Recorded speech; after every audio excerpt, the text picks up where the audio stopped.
ஹே Kallis, அனைவருக்கும் இனிய தமிழ் புத்தாண்டு நல்வாழ்த்துக்கள். என்னோட அவள் செல்லும் ஃபேமிலியில இருக்க எல்லாருக்குமே இந்த வருஷம் சூப்பரான வருஷமா இருக்கணும்ட்டு நான் ப்ரே பண்ணிக்கிறேன். இன்னைக்கு நம்ம ஹாண்டிங் அட்லினோட சாப்டர் 16 கதையை தான் பார்க்க போறோம். யாரெல்லாம் சப்ஸ்கிரைப் பண்ணாம பாத்துட்டு இருக்கீங்களோ மறக்காம சப்ஸ்கிரைப் பண்ணி உங்களுடைய லவ் அண்ட் சப்போர்ட்டை எனக்கு கொடுங்க. அதெல்லாம் இருக்கட்டும், என்னம்மா ஆளையே காணோம், இத்தனை நாளா சீக்கிரம் போடுறேன்னு சொல்லிட்டு அடிக்கடி காணாம போயிடுற அப்படின்னு நீங்க கேட்கலாம். கடந்த சில நாட்களா சரியான ஃபீவர், சரியான கோல்டு சும்மா வச்சு செஞ்சிருச்சு. நானும் இன்னைக்கு சரியாகும் நாளைக்கு சரியாகும் வீடியோ போடலான்னு பாக்குறேன். ஆஹா, முடியவே இல்லையே. அது பாட்டுக்கு வந்துட்டே இருக்கு, சரியான பாடே இல்ல. சரி, இத பாத்துட்டே இருந்தா வேலைக்காகாதுன்ட்டு நான் இன்னைக்கு ஒரு வழியா ரெக்கார்ட் பண்ண ஸ்டார்ட் பண்ணிட்டேன். வாய்ஸ் மட்டும் கொஞ்சம் அட்ஜஸ்ட் பண்ணிக்கோங்க. சரி வாங்க இப்போ வீடியோக்குள்ள போகலாம். யாரெல்லாம் ப்ரீவியஸ் வீடியோ பார்க்கலையோ டிஸ்கிரிப்ஷன்ல பிளேலிஸ்டோட லிங்க் அட்டாச் பண்ணிருக்கேன், மறக்காம செக் பண்ணி பாருங்க.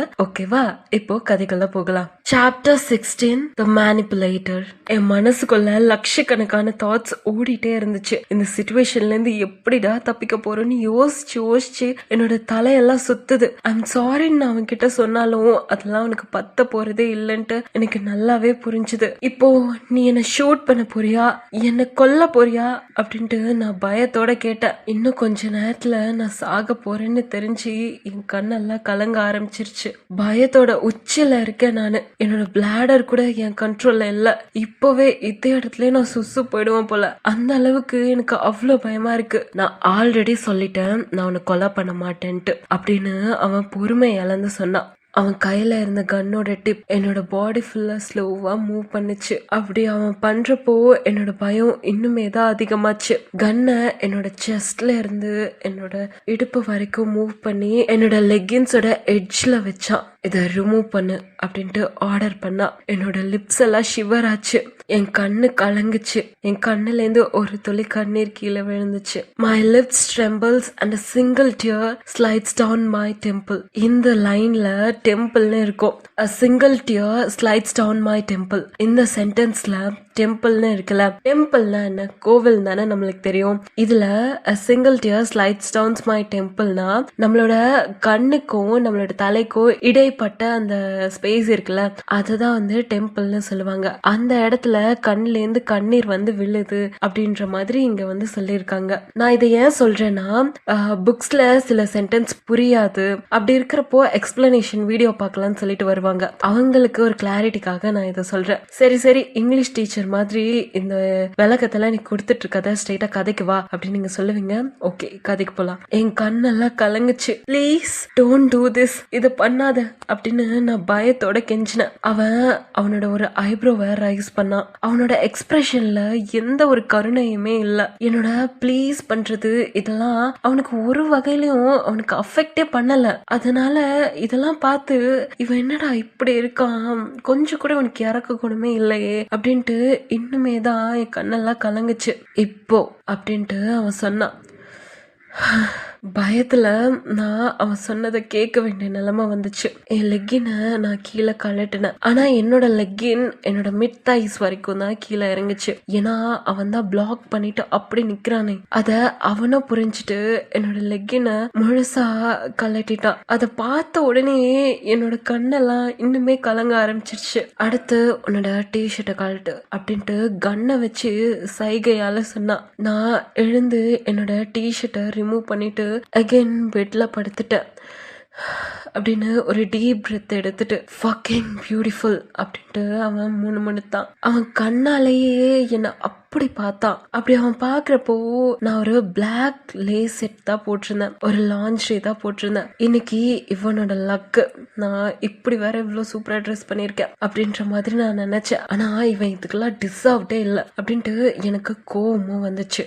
அவன் மறுபடியும் என் மேல வந்து சாஞ்சான். அவன் லாஸ்ட் டைம் விட்டுட்டு போன அந்த லவ் பைட், அந்த ப்ரூஸ்ல அகைன் என்னோட ஷோல்டர்ல சாஃப்டா கிஸ் பண்ண அந்த இடத்துல இதுக்கு என்ன அர்த்தம் தெரியுமா அப்படின்ட்டு அவன் விஸ்பர் பண்ணான். இன்னும் ஒரு இடத்துல கிஸ் பண்றப்போ அவனோட டச், அந்த டச்னால என்னோட பாடி ஃபுல்லா ஷிவர் ஆகி அப்படி நடுங்குச்சு. அப்போ என்னமோ என் உடம்புல எலக்ட்ரிசிட்டி பாஸ் ஆன மாதிரி அப்படி இருந்துச்சு. நான் எந்த பதிலுமே அவன்கிட்ட அவன்கிட்ட சொல்லல. ஆனா அவனுக்கு என்னோட பதில் இதெல்லாம் அவனுக்கு முக்கியமே கிடையாது. அவன் பாட்டுக்கு வந்து பேசுறான், நான் ரியாக்ட் பண்றது எதுவுமே அவன் கேர் பண்ணாத மாதிரி பண்ணிட்டு இருக்கான். அவனே கேள்வி கேட்டு அவனே பதில் சொல்லிக்கிறான். இதுக்கு என்ன அர்த்தம் தெரியுமா அப்படின்னு அவன் கேட்டான். இது நான் உன்னை ஓன் பண்றேன்னு அர்த்தம், நீ எனக்கு தான் அப்படின்ட்டு அவனே சொல்லிக்கிறான். அதுக்கப்புறமா அவனோட டங்கால என்னோட ஸ்கின் மேல அப்படி லைட்டா ட்ரேஸ் பண்ணிட்டு கீழே மூவ் ஆக ஆரம்பிச்சான். நோ பண்ணாத அப்படின்னு நான் சொல்ல ட்ரை பண்ணேன். நான் சொல்லி முடிக்கிறதுக்கு முன்னாடியே அவனோட பல்லால அந்த இடத்துல எல்லாம் லவ் பைட்ஸ் கொடுத்தான். நான் என்னோட கண்ணை டைட்டா மூடிக்கிட்டேன், என்னால அதெல்லாம் பார்க்கவே முடியல. அதுக்கப்புறம் என்னோட பாடி ஃபுல்லா அவ்வளோ எக்கீஸ் கொடுத்தான். என்னால அகெயின்ஸ்டா எதுவுமே பண்ண முடியல. எல்லாத்தையுமே அப்படியே தாங்கிட்டு அமைதியா படுத்துட்டு இருந்தேன். ஏன்னா அவனோட கையில இருந்த அந்த கன் அதை பார்த்து என்னால எதுவுமே பண்ண முடியல.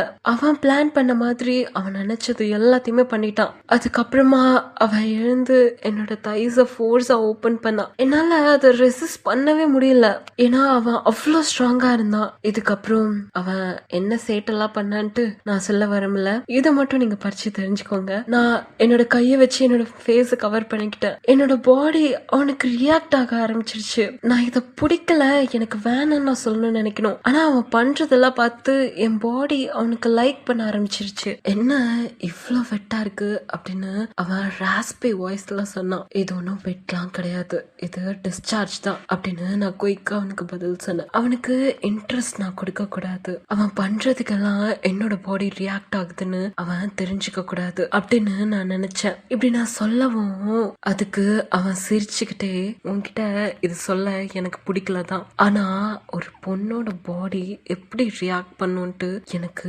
நல்லாவே தெரியும், இதெல்லாம் எனக்கு புதுசு கிடையாது. அவ என்னால அரௌஸ்ட் ஆகுறப்போ எப்படி அவ ரியாக்ட் பண்ணுவா அப்படின்ட்டு எனக்கு நல்லாவே தெரியும் அப்படின்ட்டு அவன் கான்பிடென்டா சொன்னான். அதை கேட்ட உடனே விருப்பா என்னோட லிப்ஸ கர்ல் பண்ண.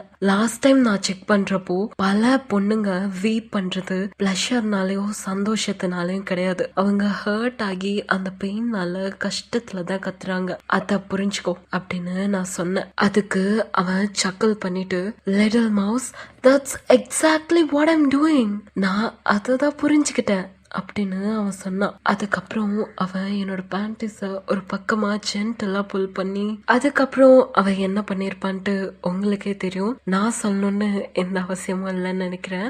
அவனோட லோவ வாய்ஸ்ல அவன் ஏதோ முன்னுமுன்னதான், அவன் என்ன சொல்றான்னு எனக்கு ஒன்றும் புரியல. அவனோட கண்ணால அப்படியே நான் ஃபுல்லா ஸ்கேன் பண்ற மாதிரி பார்த்தான். என்னோட லிப்ஸ் எல்லாம் அகெயின் ஷிவர் ஆக ஆரம்பிச்சிருச்சு. அந்த பயத்துல என்னோட லிப்ஸ நான் பைட் பண்ணேன். அவனுடைய ஒரு கை என்னோட பேண்டிஸ்குள்ள இருந்துச்சு, இன்னொரு கையால கன் எடுத்து என்னோட ஃபேஸ் முன்னாடி பாயிண்ட் பண்ணி வச்சிருந்தான். நான் பயத்துல பின்னாடி தள்ளி தள்ளி போய் என்னோட ஃபேஸ கைய வச்சு மூடிக்கிட்ட பயத்துல.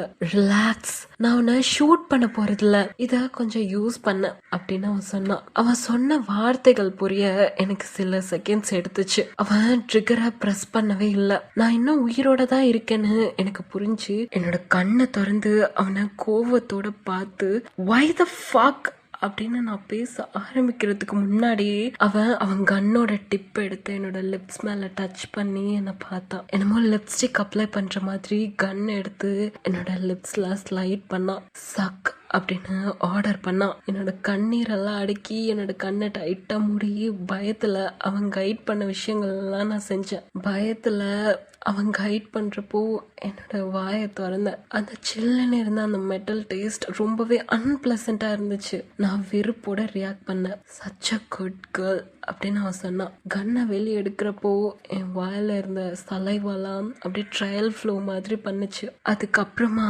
அந்த சில்லுன்னு இருக்க அந்த மெட்டல் என்னோட சென்சிட்டிவ் ஏரியா பக்கத்துல எல்லாம் டச் பண்றப்போ என்னோட உடம்பு முழுக்க அப்படியே ஃப்ரீஸ் ஆன மாதிரி இருந்துச்சு. அந்த மொமெண்ட்ல என்னோட பயம் இன்னுமே தான் அதிகமாச்சு. அவன் தலையில கன்னை வச்சதை விட இந்த சிச்சுவேஷன் தான் இன்னுமே பயங்கரமா இருந்துச்சுன்னு சொல்லலாம். இது ஸ்லோ டார்ச்சர் மாதிரி இருந்துச்சு. அவன் என்கிட்ட இன்னும் க்ளோஸ் க்ளோஸா சாஞ்சு அவனோட அந்த ஹார்ட் பிரீத் மூச்சு விடுற காத்து என் மேல பட்டுச்சு.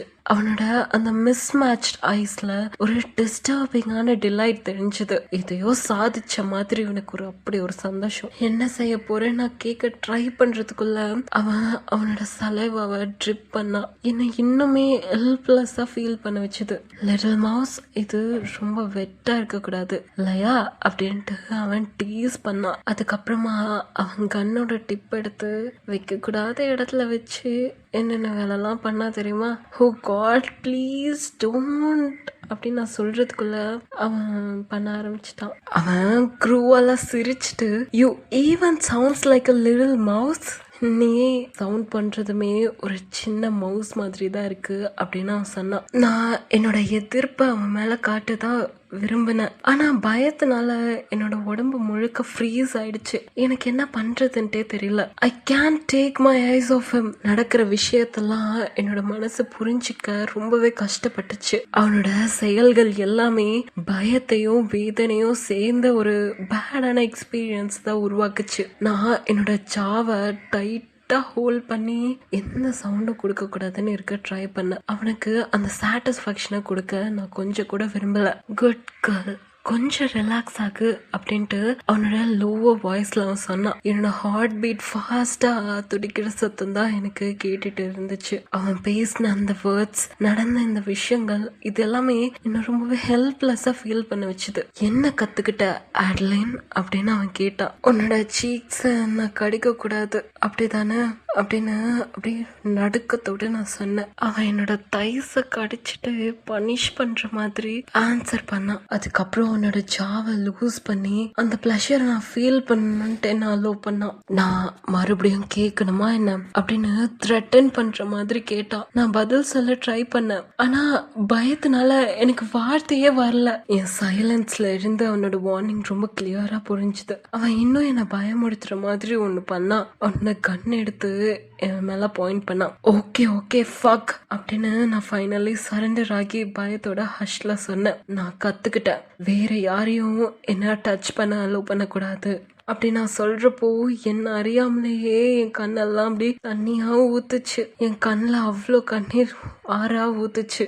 தென் who's the only one allowed to touch you, Adeline அப்படின்னு அவன் கேட்டான். என்னோட கண்ணை டைட்டா மூடிக்கிட்டேன். எனக்கு தெரியும் நான் போய் சொல்றேன், ஆனாலும் எனக்கு வேற வழி தெரியல, நீதான் அப்படின்னு நான் சொன்னேன். அதை சொல்றப்போ என்னமோ என் தொண்டை ஃபுல்லா அவ்வளோ கசப்பா இருந்துச்சு. அந்த மாதிரி இருந்துச்சு. என்னோட பாடியில இப்போ ஒரு வாரே நடக்குதுன்னு சொல்லலாம். ஒரு பக்கம் இவன் என்ன இப்படி பிளஷர் ஃபீல் பண்ண வச்சிட்டு இருக்கா, இன்னொரு பக்கம் அந்த கண்ணை வச்சு என்னை சுட்டுடுவானோன்னு ஒரு பயமும் இருக்கு. இந்த பயமும் பிளஷருக்கும் நடுவில் நான் மாட்டிட்டு இவ்வளோ கஷ்டப்படுறேன். இதெல்லாம் கேட்டதுமே குட் கேர்ள் அப்படின்னு அவன் சொன்னான். சில நிமிஷத்துக்கு அப்புறமா நான் கம்ப்ளீட்லி எக்ஸாஸ்டட் ஆயிட்டேன். அவ்வளோ டயர்ட் ஆயிடுச்சு எனக்கு. அவன் என்னை பார்த்து ஒரு ஃபைனல் லிஞ்சரிங் லுக் கொடுத்துட்டு எந்த வார்த்தையுமே சொல்லாம வெளியே நடந்து போனான். அவன் போனதுக்கு அப்புறமா இவ்வளோ நேரம் அடக்கி வச்சுட்டு இருந்த எல்லா எமோஷன்ஸுமே ஒரு டேம் பர்ஸ்ட் ஆகி வெளியே வந்துச்சு.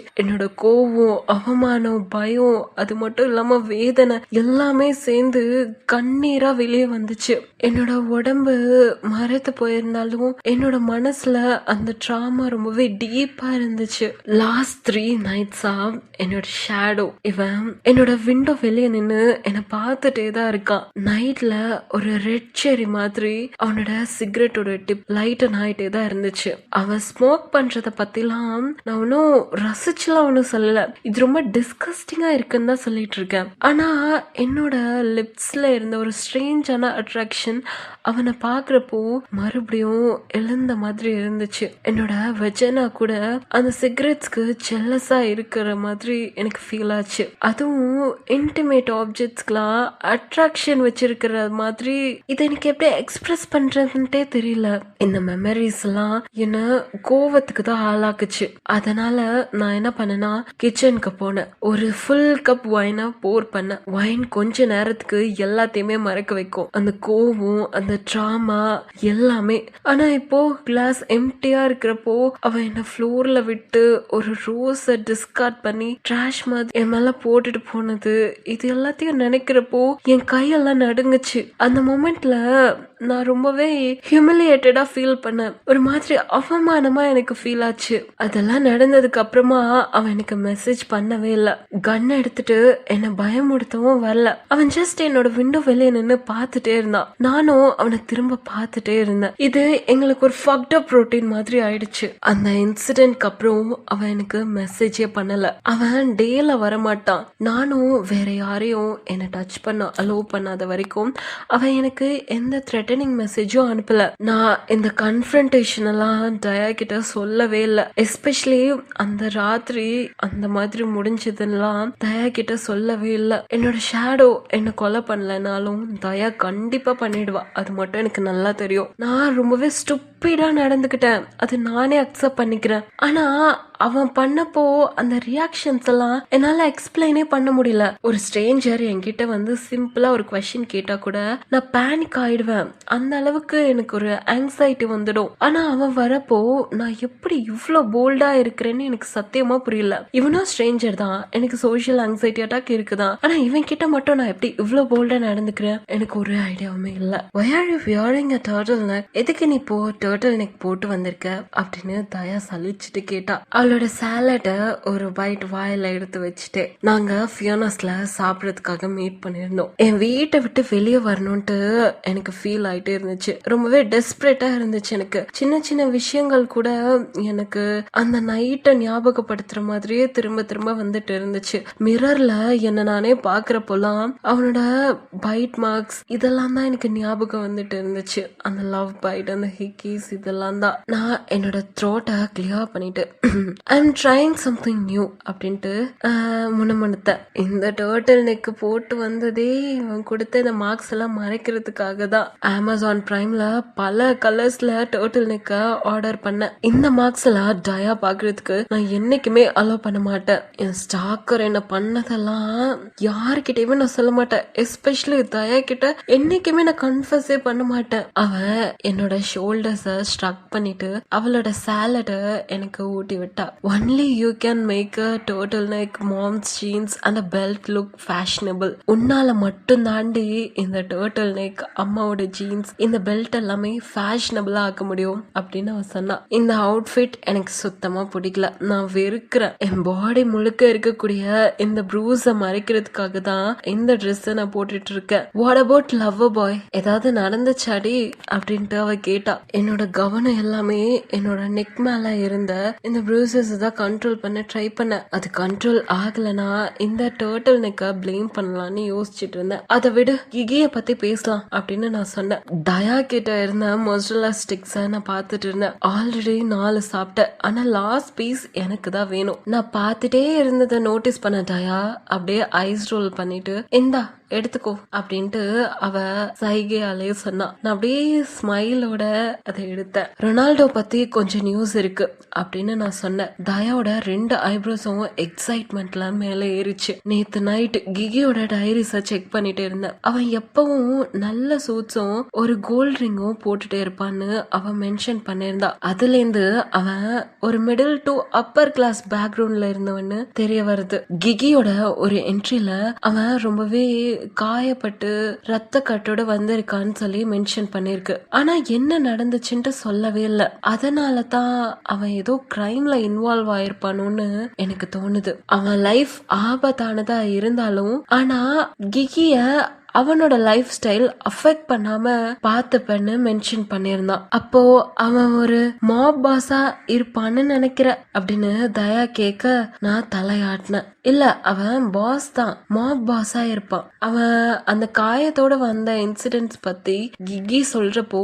அது பார்க்கவே பனிஷ்மெண்ட் மாதிரி தெரியுது. It was nothing I didn't டிசர்வ்னு அவன் சொன்னான். அதுதான் அவன் சொன்ன லாஸ்டான வேர்ட்ஸ். கிகி பல தடவை அவன் வெல்பீயிங் பத்தி கன்சர்னா இருந்து கேள்வி கேட்டாலுமே அவன் லாஸ்டா சொன்னது அவனுக்கு ரொம்ப ஸ்ட்ரிக்டான பாஸ் இருக்கா, அவனுக்கு கிகி பத்தி தெரியக்கூடாதுன்னு அவன் ஆசைப்பட்டான். 1940s கிரைம் ஃபேமிலிஸ் பத்தி நான் ரிசர்ச் பண்றேன், அவன் டிஸ்கிரிப்ஷன் கிட்ட மேட்ச் ஆகுற மாதிரி யாராவது இருக்காங்களான்னு சொல்லி பார்க்கலாம் அப்படின்னு அவன் சொன்னா. அவ சொன்னதுக்கு அப்புறம் எனக்கு அதை கேட்ட உடனே ஒரு ஹோப் வந்துச்சு. ஆனா அந்த சந்தோஷம் எல்லாமே ஜஸ்ட் 5 செகண்ட்ஸ் தான் இருந்துச்சு. தயாவோட ஐஸ் சடனா பெருசாகி என் பின்னாடி எதையோ பார்த்து ஃப்ரீஸ் ஆகி நின்னா. அப்படியே ஹார்ட் பீட்டே நின்னு போன மாதிரி இருந்துச்சு. என் ஷேடோ எங்கேயோ வந்துட்டானா, என் ஸ்டாக்கர் எங்கேயோ வந்துட்டானா, அவங்கெல்லாம் வரமாட்டானே அப்படின்னு பயத்தோட இருந்தேன். ஹலோ லேடிஸ் அப்படின்னு ஒரு வாய்ஸ் கேட்ட உடனே நானும் தயாவும் ஷாக்கா அப்படியே கண்ணை ஒயிட் பண்ணி பார்த்தோம். அவன் என் பக்கத்துல உட்காந்து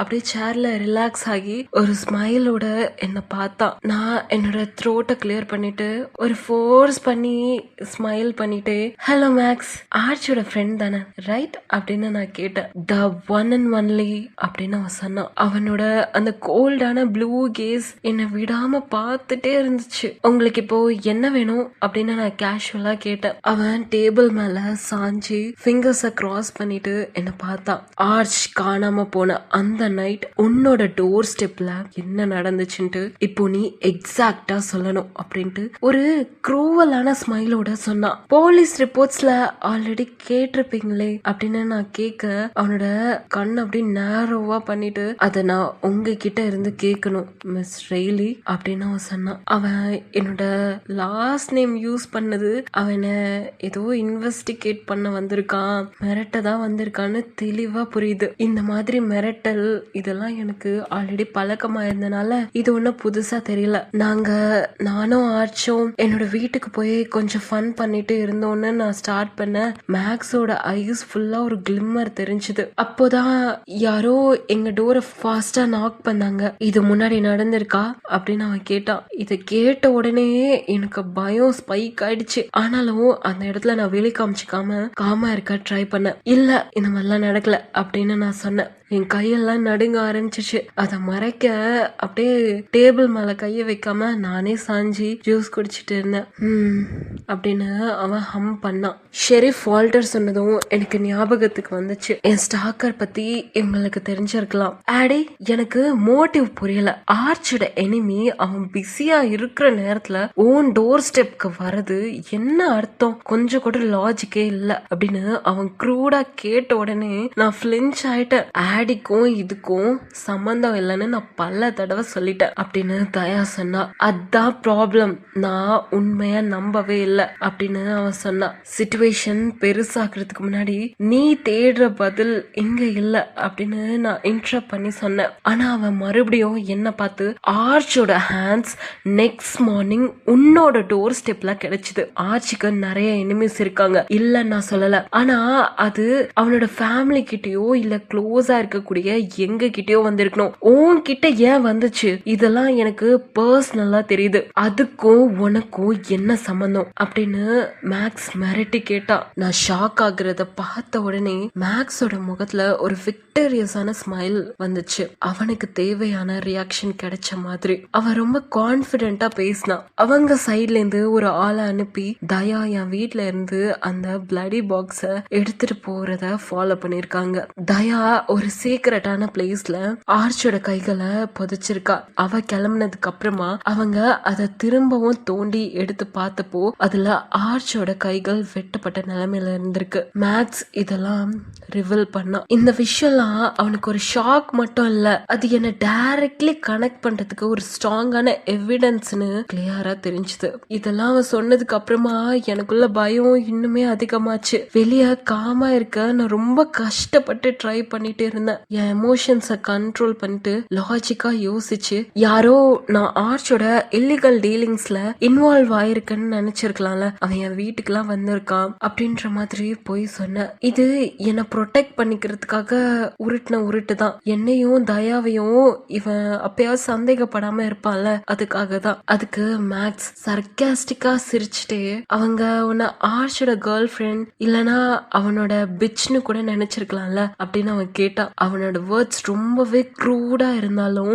நான் பயத்தை காட்டிக்காம கான்பிடென்டா தெரியாம இருக்குமா அப்படின்னு சொல்லி சொன்னேன். அதுக்கப்புறமா மேக்ஸ் இன்னும் டீப்பா இன்வெஸ்டிகேட் பண்ண ஆரம்பிச்சிட்டான். போலீஸ் கிட்ட சொல்லாம தயா கிட்ட பரி பண்ண சொன்னது ஏன்? போலீஸ் கிட்ட நீ சொல்லிருக்கணும், ஆனா தயா கிட்ட ஏன் நீ போய் புதைக்க சொன்ன அப்படின்னு அவன் கேள்வி கேட்டான். இந்த கொஸ்டினுக்கு என்னால உண்மை சொல்ல முடியாது, ஆனா இவ்ளோ போய் சொல்லிட்டே இருந்தா அவன் ஈஸியா கண்டுபிடிச்சிருவான்ட்டு பாதி உண்மைய சொன்ன. அந்த பாக்ஸ்ல என்ன த்ரெட்டன் பண்ற மாதிரி ஒரு நோட் இருந்துச்சு. போலீஸ் கிட்ட நீ சொன்னா உன்னை நான் கொலை பண்ணிடுவேன் அந்த மாதிரி என்ன மிரட்டி இருந்தாங்க, அதனாலதான் நான் போலீஸ் கிட்ட சொல்லல அப்படின்னு சொல்லி சொன்னேன். எவ்வளவு சொன்னாலும் மேக்ஸோட பார்வையில அந்த டவுட் இருந்துட்டே தான் இருந்துச்சு. மேக்ஸ் என்ன சந்தேகத்தோட தான் பாத்துக்கிட்டே இருந்தான். அவன் டீப்பா என்ன அப்சர்வ் பண்ணிட்டு இருந்தது எப்படி இருந்துச்சுன்னா, நான் பொய் சொல்றேனா இல்லையான்னு அனலைஸ் பண்ணிட்டு இருந்த மாதிரி இருந்துச்சு. நான் என்னோட ஸ்டாக்கர் பத்தி சொல்லிடலாமான்லாம் யோசிச்சேன். இப்போ உனக்கு ஆர்ச்சோட கைய வேற கிடைச்சிருச்சு,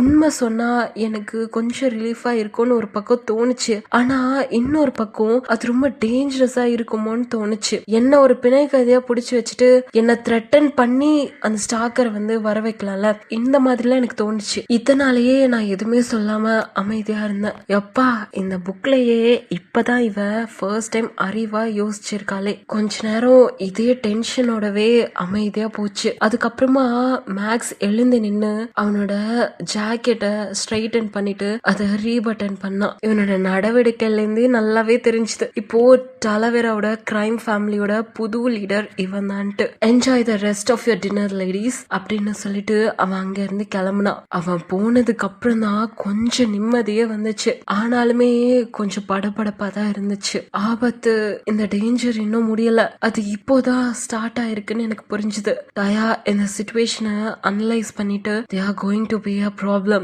அப்படின்ட்டு பொறுமையா சொன்னான். மேக்ஸும் அவனோட கேங்கும் இதுக்கப்புறம் நம்மளோட லைஃப்ல ஒரு பெரிய த்ரெட்டா இருக்க போறாங்க.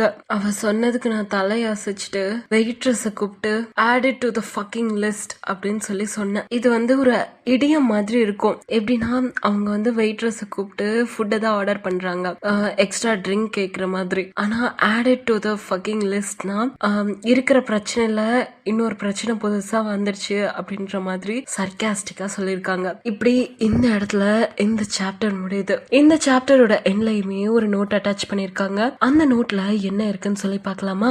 April 15th 1945 இந்த ஈவினிங் ரொம்பவே மோசமா இருந்துச்சு. ஜான் ரொம்ப குடிச்சிருந்தான். அவன் இந்த மாதிரி குடிச்சிட்டு வந்தாலே ரொம்பவே ஹாஷா மீனா நடந்துப்பான். பிராங்க் தான் அவனை வீட்டுக்குள்ள கூட்டிட்டு வந்து அவனை பெட்ல படுக்க வச்சான். நான் அவ்வளோ கோவத்துல இருந்தேன். அவனுக்கு ட்ரெஸ்ஸை ரிமூவ் பண்ண கூட ஹெல்ப் பண்ண எனக்கு மனசு வரல. ஒரு வழியா அவனோட எமோஷன்ஸ் எல்லாமே பர்ஸ்ட் ஆகி என்ன சீட்டிங் பண்ணிட்டல அப்படின்னு அக்யூஸ் பண்ணான். அப்போ அந்த டைம்ல பிராங்க் அங்கேதான் இருந்தான். அவன் என்ன பார்த்த பார்வை இருக்கே, நான் என்னமோ அவனோட நாயை கொன்ன மாதிரி என்ன பார்த்துட்டு இருந்தான். இது எல்லாமே பிராங்கோட ஒர்க் அசோசியேட்ஸ் முன்னாடி தான் நடந்துச்சு. அது எனக்கு இன்னுமே ரொம்பவே அவமானமான ஒரு சிச்சுவேஷனா இருந்துச்சு. ஆனா எனக்கு இதெல்லாம் புதுசே இல்ல, இதெல்லாம் எனக்கு தேவைதான் அப்படின்ற மாதிரி ஒரு கில்ட்டான ஃபீலிங் தான் இருந்துச்சு. நான் கண்டிப்பா அவனோட அக்யூசேஷன்ஸ் எல்லாம் டினை தான் பண்றேன். ஆனாலும் எனக்கு இப்போ இருக்கிறது எல்லாமே இவனை எப்படியாவது இப்போ காம் பண்ணணும் அப்படின்ற மாதிரி தான் இருந்துச்சு. பிராங்க் ஜானை பெட்ல படுக்க வச்சதுக்கு அப்புறம் என்கிட்ட கேட்டான், இதெல்லாம் உண்மையா அப்படின்னு. நான் இல்ல அப்படின்னு சொன்னேன். அவன் என்ன நம்பின மாதிரி எல்லாம் தெரியல. அதுக்கப்புறம் அவன் கோவத்துல வீட்டை விட்டு வெளியே போயிட்டான். நான் அப்படி என்ன சொன்னேன், இவன் ஏன் இவ்ளோ அப்செட்டா போறான்னு எனக்கு ஒரு ஐடியாவுமே இல்ல அப்படின்னு இந்த நோட் இந்த இடத்துல முடியுது. இந்த சாப்டர் உங்களுக்கு பிடிச்சிருந்துச்சுன்னா மறக்காம லைக் பண்ணுங்க, ஷேர் பண்ணுங்க. உங்களுடைய அவள் செல்லும் கதைகளை மறக்காம சப்ஸ்கிரைப் பண்ணிடுங்க. இவ்ளோ நாள் என்னோட ஹெல்த் மேல எனக்கு கொஞ்சம் கூட அக்கறை இருந்ததே கிடையாது. ஒழுங்கா சாப்பிட மாட்டேன், எதுவுமே பண்ண மாட்டேன். ஆனா இப்போ இந்த ஃபீவர் என்ன ரொம்பவே கஷ்டப்படுத்துச்சு. ஏன்ட்டு தெரியல, ஆனா இப்போ ஃபீவர் என்ன ரொம்பவே கஷ்டப்படுத்துச்சு. என்னால வீடியோ போட முடியல, என்னால ரெக்கார்ட் பண்ண முடியல. நான் நிறைய ஸ்டோரிஸ் எல்லாம் எடுத்து வச்சிருந்தேன். இன்னைக்கு தமிழ் நியூ இயரா, இன்னையில இருந்து இன்னொரு புக் ஸ்டார்ட் பண்ணலாம்னு இருந்தேன். ஆனா எல்லாமே ரூயின் பண்ண மாதிரி ஆயிடுச்சு. இப்பதான் ஹெல்த் கான்சியஸ் எந்த அளவுக்கு முக்கியம்னு எனக்கு புரிஞ்சுது. என்னோட கேர்ளிஸ், நீங்களும் இதே மாதிரி ஹெல்த் கான்சியஸோட இருங்க. இப்பதான் எனக்கு ரியலைஸ் ஆச்சு ஹெல்த் எந்த அளவுக்கு முக்கியம்ட்டு. சோ என்னோட கேர்ளிஸ், ஒழுங்கா சாப்பிட்டு ஒழுங்கா ஹெல்த்த பாத்துக்கோங்க. ஓகேவா? நெக்ஸ்ட் கதையில பார்க்கலாம். நன்றி, வணக்கம். Love you all.